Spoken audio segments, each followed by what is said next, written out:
నేను వేయబోయే శిక్ష వీళ్ళు ఊహించుకోలేరు.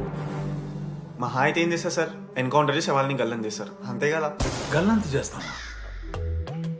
మేమెంత చేస్తాంరా? అరే ఆయన పోలీస్ అయినా కదా, జస్ట్ ప్రిన్సిపల్ అంతే. జస్ట్ ప్రిన్సిపాలా? రేయ్, మీరు అసలు మామూలు కాదురా. అందుకే మీ పేరెంట్స్ ని పిలిపిస్తున్నా. పేరెంట్స్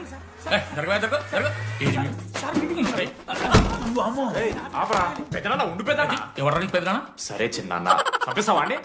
అట్లా కాదు టీడీ, ఈ దరిద్రుడు చేసిన పనుల మూలంగా నేను అడ్డమైన ఏదో రకాలు పట్టుకోవాల్సి వస్తున్నదా? నన్నేనా? అంటే మా సార్ని అంటున్నా సార్ నువ్వు? లేదు సార్, మిమ్మల్ని కదా సార్, మీరేమనుకోకండి సార్. నన్ను కాదండి, నన్ను కాదు. అంకుల్, మీ వాడిని నన్ను చెడగొట్టేది. మా చాలా డీసెంట్ ఫ్యామిలీ సార్. అబ్బా, డీసెంట్ ఫ్యామిలీ. ఏం చేస్తుంటాడు మీ అయ్యా? దొంగసరా కాస్తుంటాడు. దొంగసారా? ఆ? మరి మీ mummy? Homemaker uncle. Housewife అంట.